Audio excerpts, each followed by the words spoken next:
Good evening, colleagues, for the Scene and Subculture course. I wanted to start by reciting a quote that's been on my mind ever since I have enrolled in this class. And it's Eleanor Roosevelt who bellowed these words, and like I said, they've rung in my ears through this whole experience of being enrolled and partaking in this music and scene subculture class with Professor Munoz. Okay, here it goes. The purpose of life is to live it, to taste experience to the utmost, to reach out eagerly and without fear for newer and richer experiences.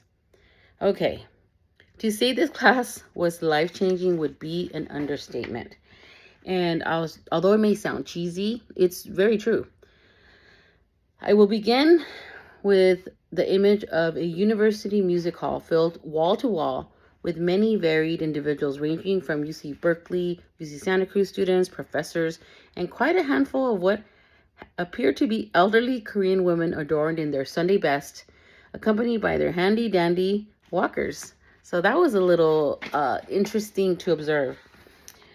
The group, or actually event that I attended, was actually, I ended up attending 3 of them, and I even grabbed one of these posters. It's the Korean Experimental Music Festival, and it took place first at Berkeley, and then at UC Santa Cruz, and then again another time at UC Santa Cruz.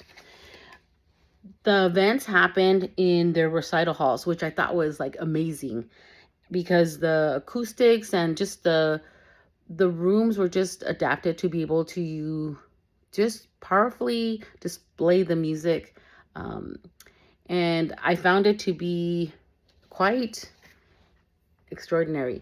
One of the purposes of this class was to experience something totally different than what I usually did in my everyday life. I grew up with this different kind of genre music. I'm Latina, so I grew up listening to a lot of Spanish speaking music. So I wanted to experience something totally different.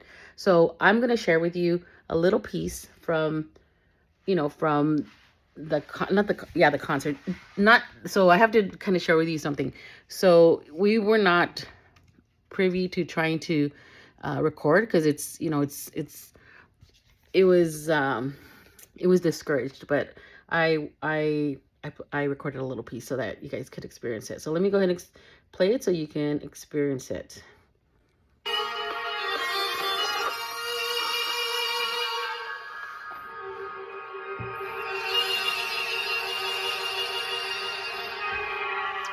It was really, really good.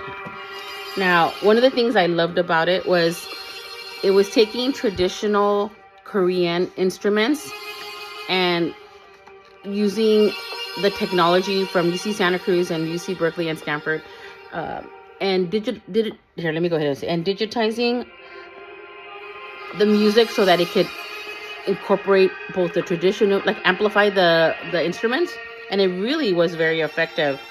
So I was able to observe the very unique sounds presented during this Korean experimental festival. There were 2 performances. The first was a Gwayum with String Quartet Part 2. The presentation, like I said, was in a huge auditorium, and it was a free concert, which I absolutely loved because it invited so many people from the community.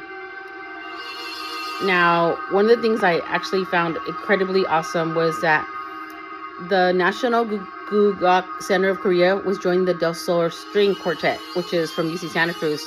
And this rare and resonant experience, blending the cutting-edge music technology and world-premiered 19 new works by, I'm trying to do my notes, composers, like I said, from UC Santa Cruz, UC Berkeley, and Stanford University. So one of the things I wanted to share was that I was able to interview one of the composers, and I'm going to let you listen to the interview real quick. Okay, I was very lucky enough to interview one of the composers, and his name is Ben Dorfman. And although I can't go through all of the interview questions, I thought this was a really cool question to ask him. Now, he's not only a composer, but he's also a musician, and he plays the piano. Oops, I almost dropped the laptop. Anyways, here we go. Do you see the idea of traditional music at odds with the idea of experimental music? And like, how do they interact, or how do they oppose each other? And is there something about Korean music that lends itself to experimental practices in the 21st century? Well, that's a pretty intense sentence, but yeah, that's a great question, and it's sort of, now that you're posing it, it's like I wish I'd sort of explored that more, explicitly in my own composition. But I think that the South Korea does an amazing job of preserving its traditional culture and sharing it with the world and kind of inviting this kind of collaboration. So I think. I hope that this kind of collaboration is a way for Korea's traditional arts to remain, current and supported. And I'm so happy that they were willing to share it with us. Yeah. So that was really cool to hear him bring up the unique opportunity that we had here to have these musicians from Korea actually come to the Bay Area now, especially in light of all the craziness. So what a brave thing to do to come during this time, and I'd like to connect it as I wrap up this video, this idea of fear that we all have sometimes in trying new things or in venturing, and the impact is always positive. So, or mostly positive. So as I said, when I started this class, one of the main goals I wanted was to experience something different, and I did. I did, not only with being able to listen to this dynamic music, but it also helped me to step out of myself. I felt like I was in a bubble and I didn't experience many things. And so I will end by truly saying that the music filled me and it helped me grow. In that moment that I listened to it, in that experience that captured my soul, my mind, and spirit, it truly changed me, and in the most dynamic and spiritual way.